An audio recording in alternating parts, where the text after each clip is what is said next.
A Mother's Love Never Dies. Written by Ocalhoun and read by Goombasa. My body screamed through the sky. The wind tore at my wings, whipped my mane, whistled through the holes in my legs. How had those weakling ponies done this to me? The world spun around me, dizzying spirals of clouds, bright sun, and the unforgiving, ever closer ground. The lurch of weightlessness churned me inside and out. It felt like it would never end. I struggled, fought it, screamed at it. I spread my gossamer wings, only to see them shredded by the wind. I flailed my limbs, but it only worsened my tumbling. The ground rushed up at me. Wind stung my eyes and tore the breath from my lungs. A cold, hard landscape waited below me, jagged and full of inanimate hate. I clenched my eyes shut against the coming pain. Everything was black. Stiff, stunned. My legs wouldn't move at first. Strangely, I felt no pain, only the unbearable tension, like some heavy weight crushing every inch of me. My first breath came in a tight, painful gasp. The second came in a wheezing cough. The smell of old ash and rotting bones filled the air. I opened my eyes. The ruined wreck of a withered tree trunk loomed overhead. While its bark was dark and weathered, freshly broken bits of bright gray wood showed in the splintered tips. Grim clouds rolled overhead. My drones! My children! Where were they? I rose up, or tried to. I barely made it to my knees before collapsing again, my face grinding into the mercifully soft sand between the sharp stones. I groaned. I'd been injured before. One doesn't live to be 700 years old without a few accidents. I knew I was hurt, and I knew the recovery process ahead. It wasn't something I looked forward to. It didn't matter, though. Where were my drones? I raised my head. I could do that much. The unmistakable dragon-bone wastes stretched all around me. My mother had warned me about this place when I was young. She warned that an ancient war between the dragons and Equestria left this land a lifeless ruin, warned that I would find no love in its desolate mountains, and warned that the only thing I would find here was death. A deep valley between razor-edged peaks engulfed me. Only rocks and skeletal trees rose from the ash and grit of the valley floor. A tiny, choked stream wound its way through the center. It ran so thin, the dusty ground might soak it up at any moment, leaving it to dwindle into a fruitless expanse of mud. Just beyond the stream, though, a crumpled little black shape sat in a crater. It was too black to be one of the dark gray stones. A new tightness crushed my chest. It was one of my changelings. My children needed me, now more than ever. I had to be there for them. Slowly, and carefully this time, I wedged my leg underneath me, straining to rise. My right front hoof was numb, and my left hock wouldn't move. But I did it. I stood on my 4 spindly legs once more, wobbling but strong, strong enough to save my changelings one more time. I lurched forward, barely catching myself as I stepped, but I did step. I could walk. I could save them. Every step had to be a conscious effort. My legs didn't know how to walk after the damage done to them. The sight of that little black shape in the distance kept me moving, though. It kept me putting one hoof in front of the other, convincing me 1,000 times to make just one more step. My right hoof plunged into the tiny stream. Even the cold water rushing through its holes didn't register. It was completely numb. Nerve damage, of course. I winced, knowing that would take ages to heal. Still, the little black shape in the crater beckoned. I plodded on, approaching it, finally close enough to touch it. It didn't move. The poor little thing's head was buried in the dust. His wings sprung out of his back at hideous, unnatural angles, and his tail hung limp against his motionless legs. Stretching out my stiff neck plates, I reached down to him, pulling his head out of the ground by tugging on his disheveled wings. He fell down, flopping sideways into the crater. A jagged rock jutted out from the bottom of the crater, covered in green goo. It had been hidden by the little drone's body. I looked down at him. His soft belly plates had been cruelly torn. He never stood a chance. I looked away. I had no desire to see more of his tattered, discarded body. I had no desire to see more of the carnage ponies wrought upon my hive. My new vantage point allowed me to see across some of the jumbled boulders. 2 more of my children were together in a shallow depression.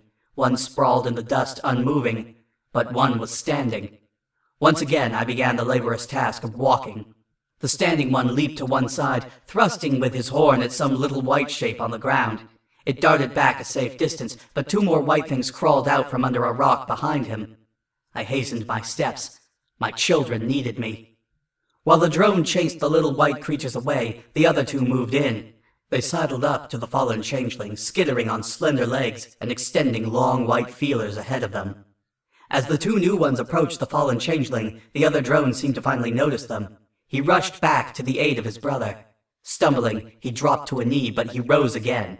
The 2 creatures flared their pink wings and took flight, flittering away just ahead of him. I stepped close to them, just in time to see the first little creature approaching again. The drone looked back up at me. I knew him. Drizzit, one of my finest warriors. When he saw me, the corners of his mouth turned up into a smile. The hard glint of his eyes softened as they opened wide. "My queen," he said, in his clicking, chittering language of the changeling drones. "The bone pickers. I've got to keep them away from Buzzard. I've got to—" He wobbled on his feet.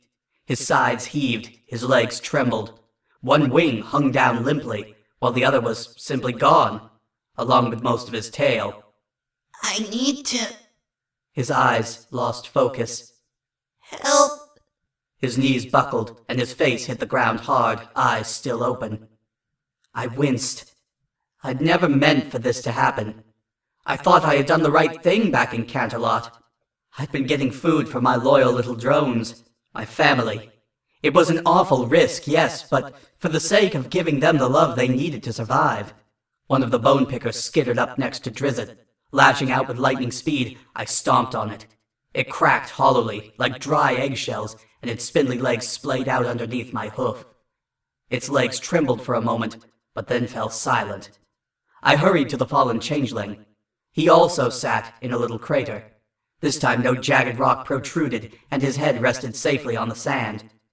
But the compounded facets of his left eye had been torn to pieces, and a disturbingly wide, long crack split his skull chitin.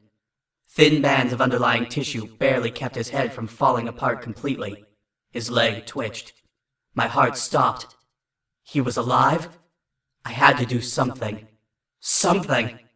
I glanced up. Dozens of bone pickers lurked among the dreary rocks and broken branches, all of them with their thin white feelers extended towards us. 2 of them scurried up to the one I'd killed and tore into it, peeling off the cracked plates to get at the smashed flesh beneath. I needed to find the rest of my children. The injured ones couldn't be left here, not with those things around. My magic would be weak after my ordeal, but maybe there would be enough. I lifted the 2 drones in a simple levitation spell. They slammed back to the ground after only a moment. My spell flickered and died. Buzzard twitched as he slapped down against the rocks. I whimpered. Just minutes ago, I had been at the height of my power, flush with enough love magic to conquer an empire. That was gone now. That was some distant world where happiness and power overflowed every bound. That might as well have been ancient history. Leaning down and squeezing under him, I used the point of my horn to guide Drizzit onto my back.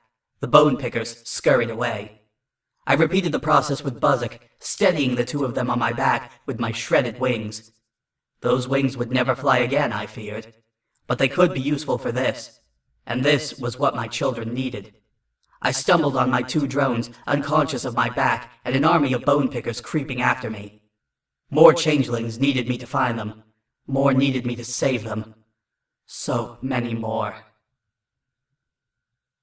I steadied the 2 changelings on my back and nudged the little black carapace below my hoof. He wasn't alive.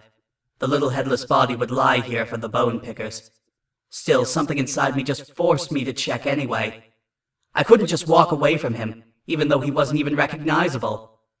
The little black corpse did nothing, of course. No movement. I knew I should move on, find the still living. Move on before the bone pickers found this one.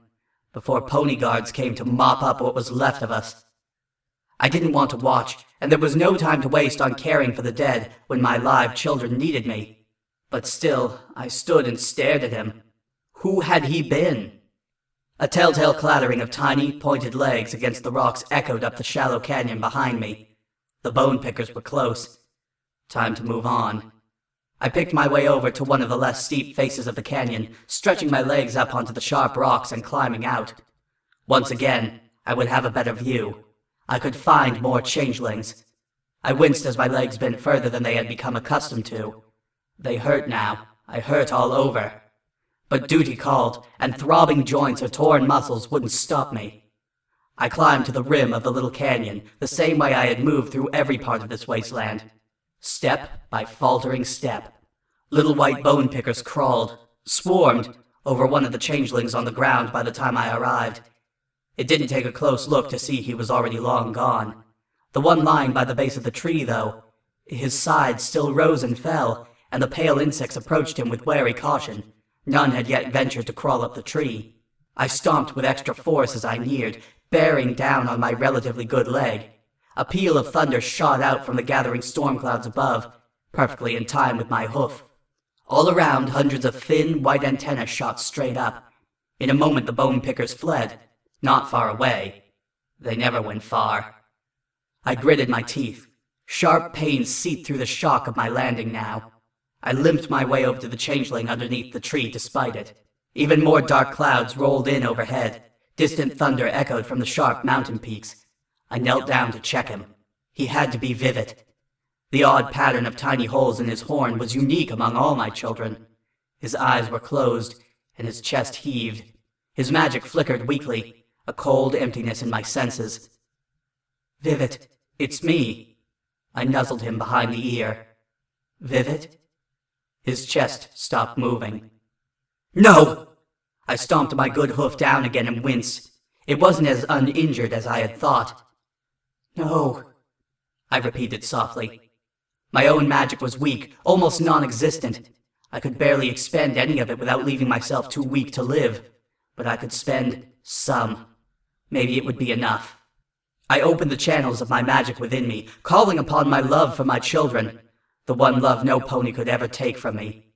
Thin, green tendrils of faint light snaked their way over him, a feeble shadow of the power I was accustomed to. It was foolish to think I could save him with so little, but I had to try. Too many of my little ones had died already this day. The sharp pains and dull aches of my body doubled. What little healing magic I could spare left and sank into the huddled black shape in front of me.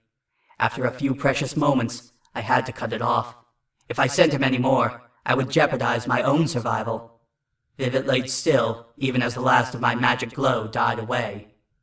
I collapsed onto the hard ground next to him, the weight of my 2 injured passengers bearing down on me. It hadn't been enough, of course. I was foolish to waste what little magic I still had on...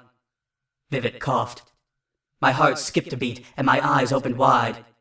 Vivid! Vivid? With a spasm, he breathed again, slow and deep, though still with a faint wheeze. His eyes didn't open, but he breathed. I was drained, empty, and it was completely worth it. I smiled for the first time since my fall. Your mother loves you, little changeling, I whispered. Once again prodding my horn underneath a little black body, I lifted him onto my back, gently rolling him next to the other 2. I pressed with my wings, straining against the load on my back. My legs protested, my torn wings shrieked, and my back lurched with a sickening pop. But I rose again. A few fat drops of water splattered against the dusty tones around me, quickly rising in tempo. The rain had come. The billowing black storm front rolled on as cold drops speckled my face. Distant thunder growled at me. I needed to find shelter, and soon. Also above me, though, one more little changeling hung in the tree, doubled over a branch near the trunk. After I looked closer, I could tell that there were no signs of life. Chuka was dead. I breathed a sigh of relief, glad I wouldn't need to find a way to get him down, glad I wouldn't have to add to my burden, and nearly collapsed again at how disgusting that thought was. How could I have been happy to see my child dead? It was unforgivable. A new, private, unspeakable stain on my conscience. My children were my life. Everything I did for them. Only, I didn't, did I? My shoulders sagged, and my head drooped low. My eyes squeezed shut. We could have conquered the ponies slowly, gradually stealing their love and never breaking disguise. It had been my own foolish vanity that demanded a triumphant invasion, my own pride that demanded center stage, my own hubris greed that demanded the greatest source of love magic for myself. This was my fault. On my back, a changeling coughed. My eyes flew open again. Cold rain poured over me, chilling my unbearably tight joints. The day darkened more and more as the clouds above ate away at the last few rays of sunlight, stabbing into the forsaken valley. Vivid coughed again.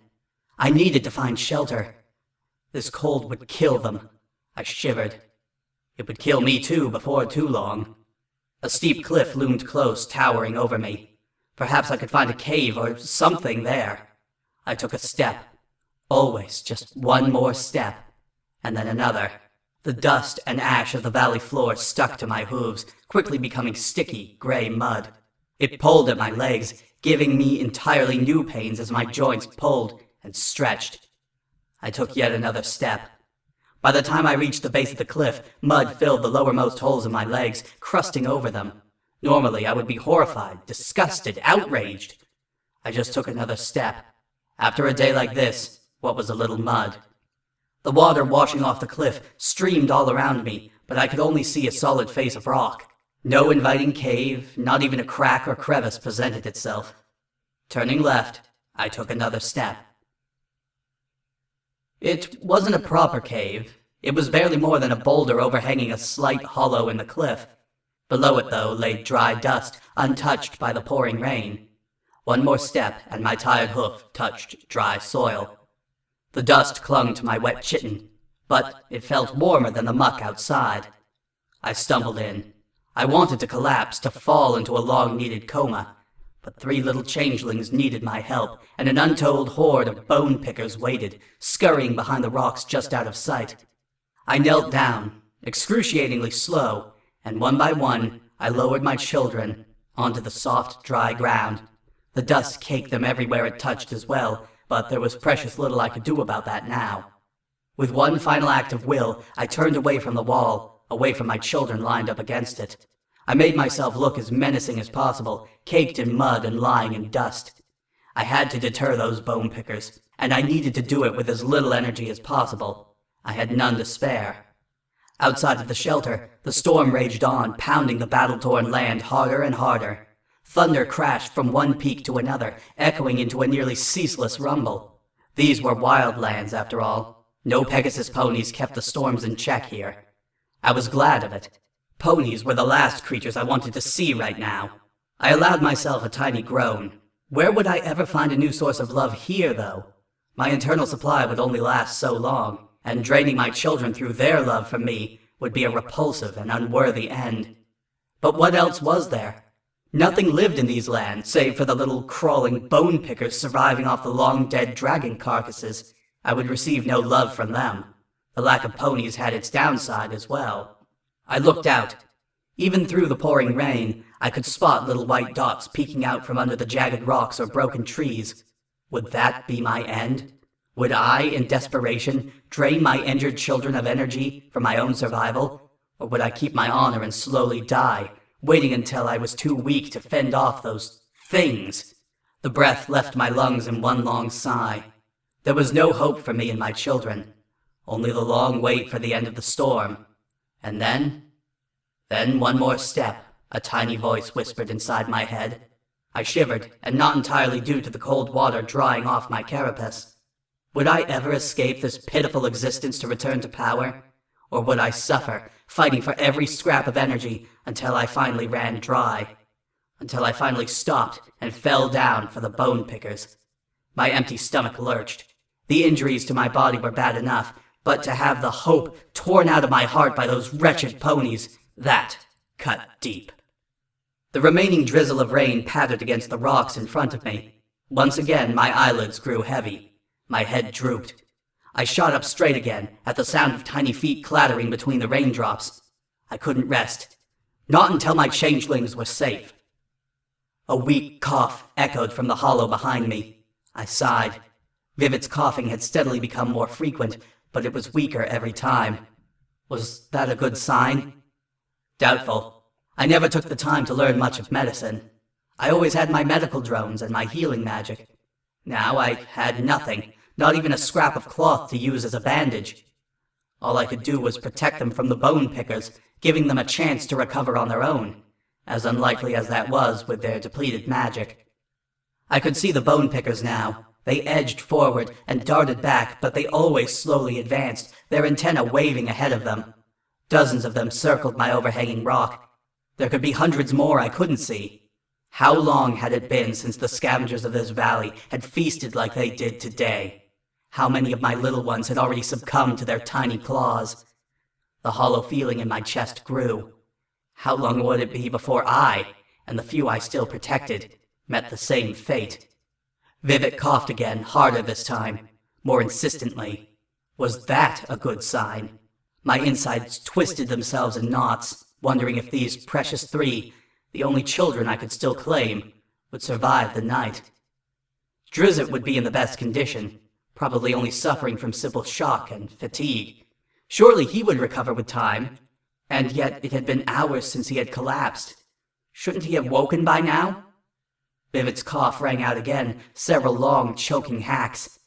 I had no idea what might be wrong with him. How could being blasted with hostile magic and landing on rocks cause breathing problems? And Buzzard. Poor Buzzard. As much as I strained to, I couldn't hold much hope for him.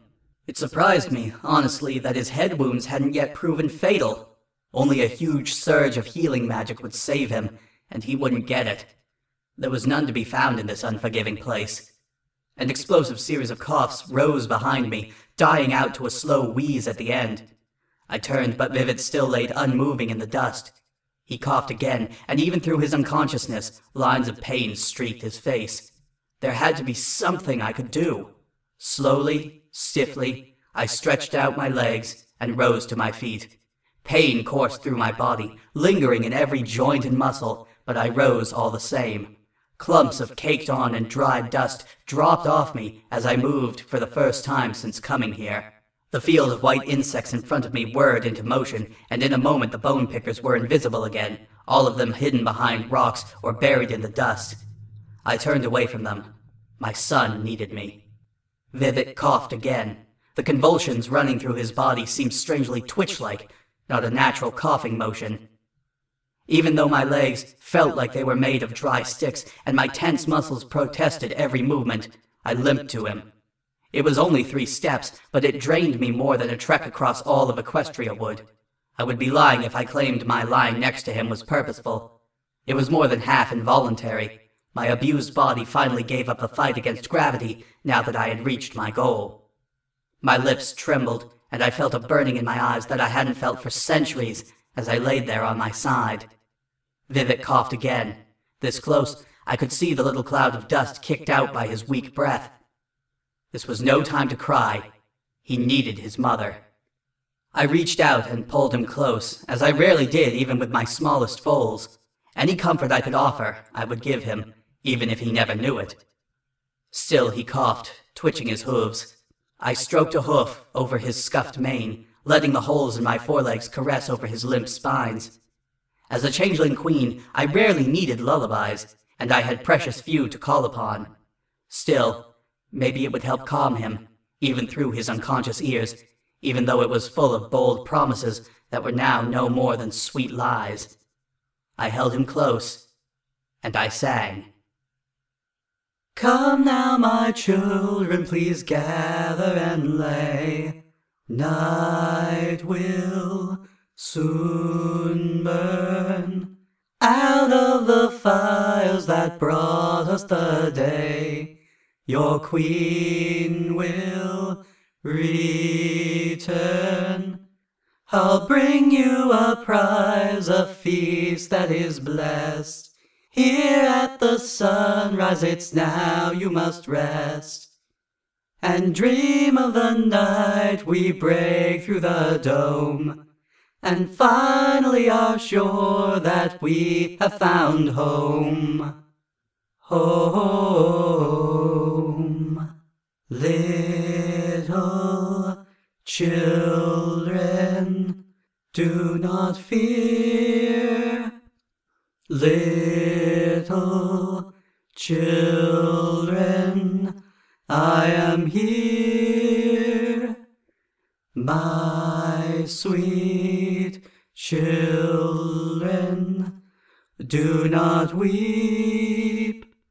All my children, go to sleep. I sighed and smiled.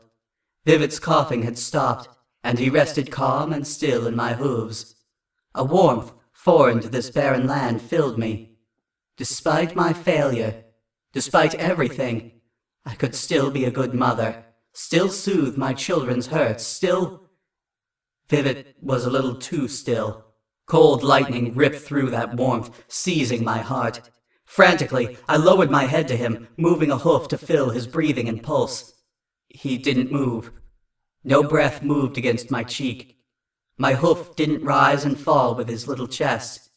I let my head fall into the dust and clung to him tightly. Every little changeling I lost tore a piece out of me. My heart felt as full of holes as my legs. I pulled Vivid in close and nuzzled him one last time. My eyes blurred, and I sang again, this time a soft whisper into his ear. Little Vivid, do not fear. Little Vivid, I am here. My sweet Vivid, do not weep. Rest, my Vivid, go to... My voice cracked. I couldn't sing anymore, not with that awful tightness in my throat. The dust against my cheek darkened and clung to me. I couldn't move to wipe it away. It wasn't fair what these ponies did to us.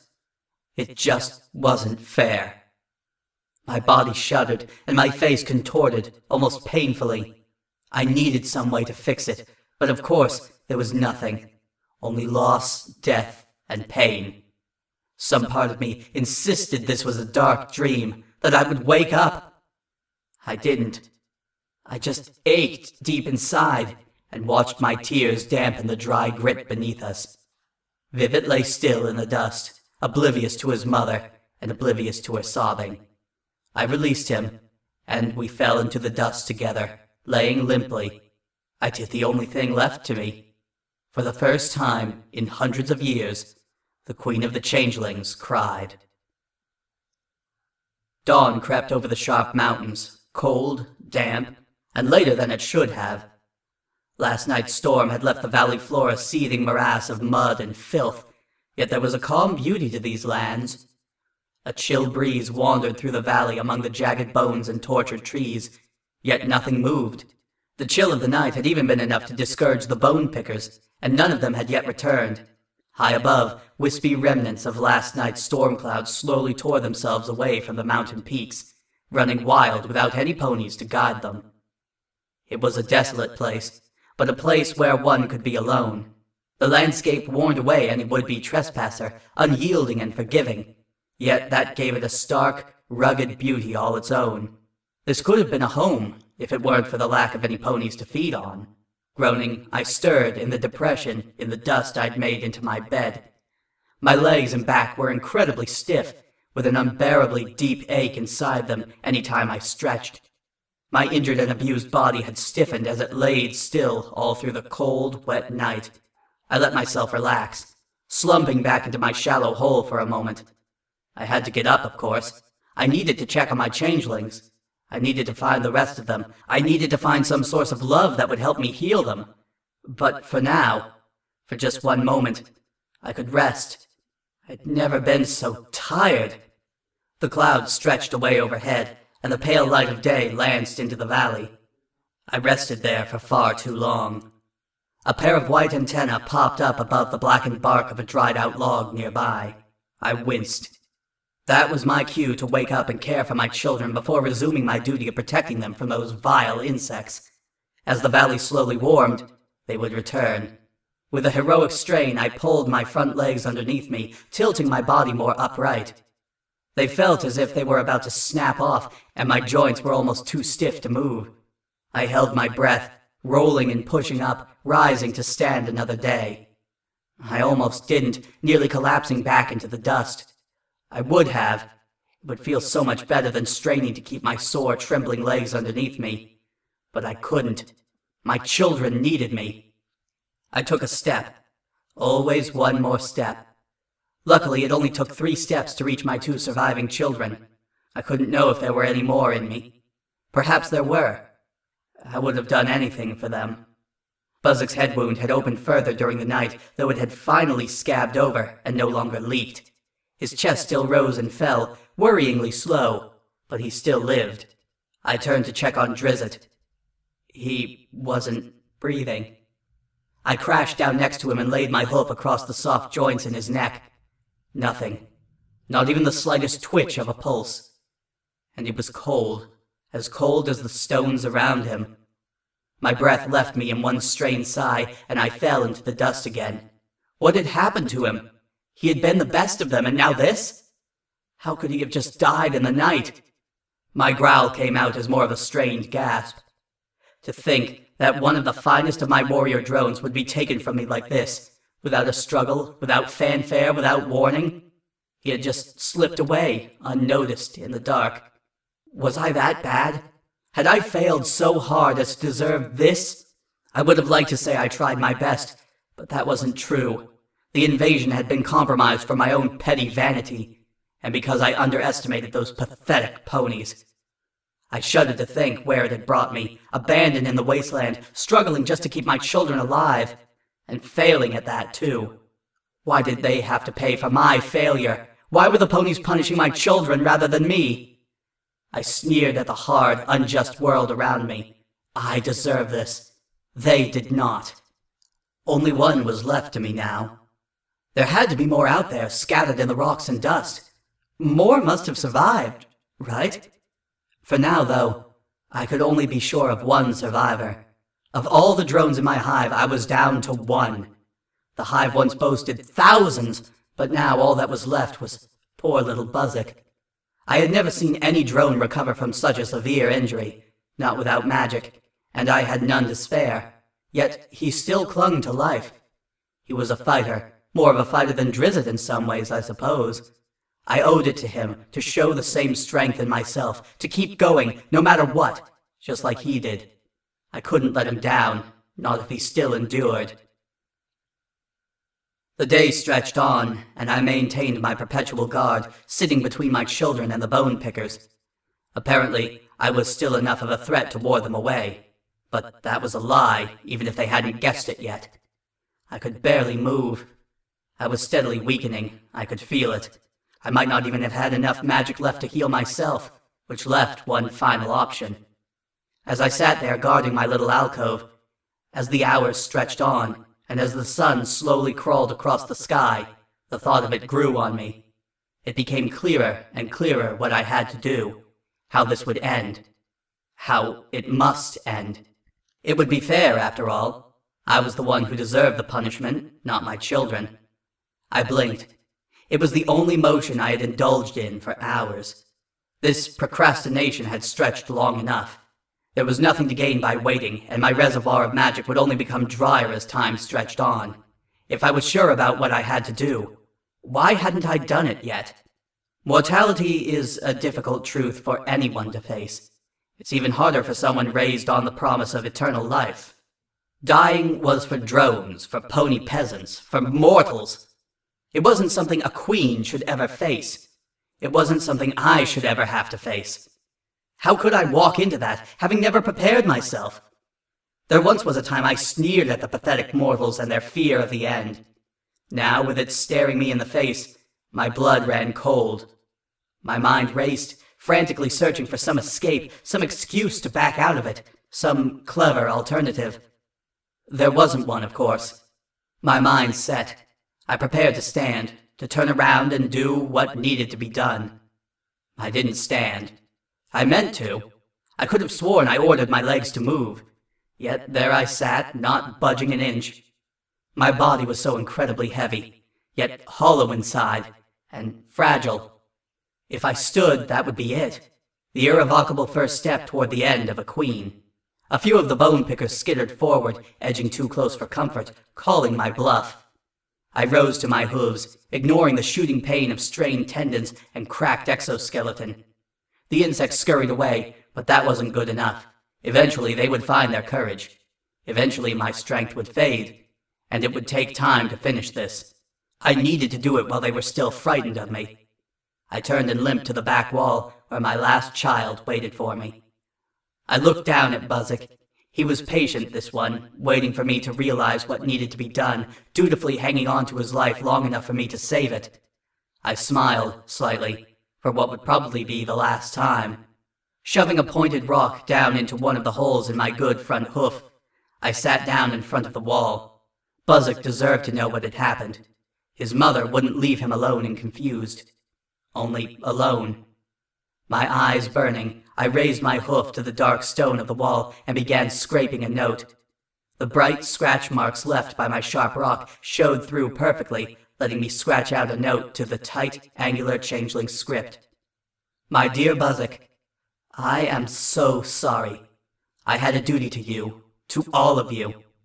I took a great risk and committed my fatal sin. I failed. Now the ponies have won, and we are lost. I don't know what the world will hold for you. I do not know where you will go or what you will do. Now this is your chance, your only chance, the last gift I can give you. But even if no one in this world ever loves you, you should know that your mother loved you, with all her heart. Good luck, my little changeling, and goodbye. Chrysalis. With a long sigh, I let my hoof fall away from the smooth wall. I moved to dislodge the sharp stone from my leg, but then stopped. What difference would it make now? A more important task beckoned. I bent down and to the side, lowering the tip of my horn to Buzzard's head. I had no magic to spare, but I still had magic. I was barely even able to keep myself alive, but it was the magical core of an immortal, a royal. It would be more than enough energy for a single drone. I could heal him. I could even fill him with his own magical energy, ready to fight, to fly, to change. He would have a fighting chance, with the whole world open in front of him. I hadn't left him any instructions in the note. I could have ordered him to search out for other survivors. I could have ordered him to bring fiery revenge to the ponies. I could have ordered him to build a new hive. But was I in any condition to be giving orders?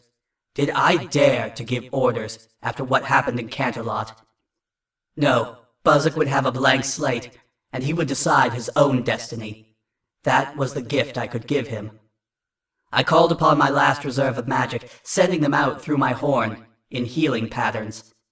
I could feel the holes it left, and the power rushed out of my body, as if it were tearing part of me out with it.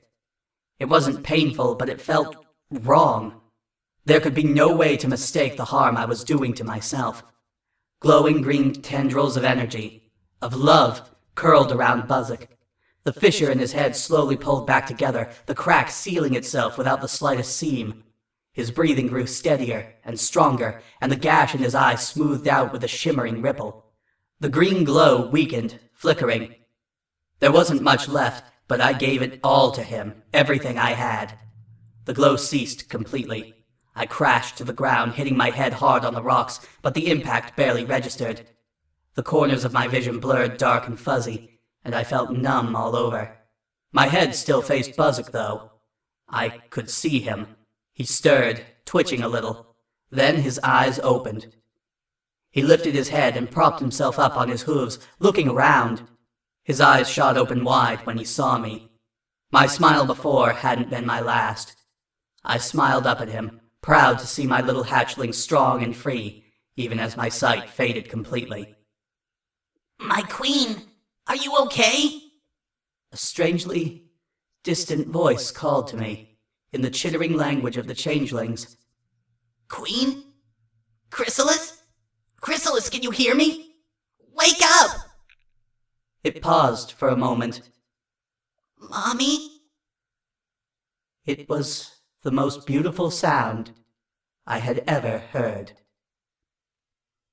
The end.